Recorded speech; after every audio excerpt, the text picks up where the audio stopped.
Hi friends, అందరికీ నమస్కారం. Friends, Andhra Pradesh రాష్ట్ర వ్యాప్తంగా ఉన్నటువంటి విద్యార్థులందరికీ సంబంధించి మరో ముఖ్యమైన అప్డేట్ అయితే వచ్చింది. సో వీడియో పూర్తిగా చూడండి, అలాగే తప్పకుండా లైక్ చేయండి. మరిన్ని అప్డేట్స్ కోసం ఛానల్ని సబ్స్క్రైబ్ చేసుకోండి. ప్రభుత్వం నుంచి వచ్చే ముఖ్యమైన అప్డేట్స్ అన్ని కూడా ఎప్పటికప్పుడు మన ఛానల్ ద్వారా మీకు తెలియజేయడం జరుగుతుంది. అలాగే వీడియోను ఒక లైక్ చేస్తే మరింత మందికి ఇన్ఫర్మేషన్ చేరుతుంది. వివరాల్లోకి వెళ్ళిపోదాము. ఏపీలో ఫీజు రియంబర్స్మెంట్ పై కీలక అప్డేట్. ఆంధ్రప్రదేశ్లో అర్హులైన విద్యార్థులందరికీ కూడా ఫీజు రీఎంబర్స్మెంట్ పథకం అమలు చేస్తున్న ప్రభుత్వం వాటిలో అనర్హుల ఏరువేత, అలాగే పథకం పక్కదారి పట్టకుండా ఉండేందుకు కీలక నిర్ణయం తీసుకుంది.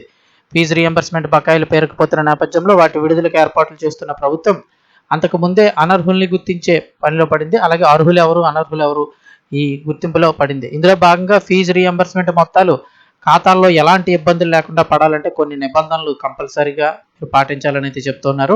రాష్ట్ర వ్యాప్తంగా ఫీజు రీఎంబర్స్మెంట్ పొందుతున్న విద్యార్థులకు ప్రభుత్వం అప్డేట్ ఇచ్చింది. ఇందులో భాగంగా ఫీజు రీఎంబర్స్మెంట్ సంబంధించి కొన్ని కొత్త నిబంధనలు తీసుకొచ్చారు. ఈ రూల్స్ పాటించకపోతే విద్యార్థుల అకౌంట్లలోకి డబ్బులు జమ కావంటూ ప్రభుత్వం తేల్చి చెప్పేసింది. ఇందులో మొత్తంగా 5 అంశాలు ఉన్నాయి. వీటిలో ఏ ఒక్కటి పాటించకపోయినా ఫీజు రీఎంబర్స్మెంట్ నిధులు జమ అయ్యే అవకాశం ఉంటుంది. కాబట్టి విద్యార్థులందరూ ఖచ్చితంగా ఒకసారి చెక్ చేసుకోవాల్సి ఉంటుంది. ఇందులో మొదటిది 10వ తరగతి మార్కుల లిస్టు, అలాగే ఆధార్ కార్డులో ఉన్న పేరు ఒకేలాగా ఉండాలంటూ స్పష్టం చేసింది. రెండవది బయోమెట్రిక్ ఐడెంటిఫికేషన్ సమయంలో ఆధార్ డేటా విద్యాశాఖ దగ్గర అందుబాటులో ఉన్న డేటా మ్యాచ్ అయ్యేలా ఉండాలని తెలిపింది. ఇక మూడవ రూల్ చూసినట్లయితే విద్యార్థుల ఆధార్కు మొబైల్ నెంబర్ లింక్ అయి ఉండాలని సూచించింది. నాలుగవది విద్యార్థి బ్యాంకు ఖాతాకు కూడా ఆధార్ కార్డు లింక్ అయి ఉండాలని తెలిపింది.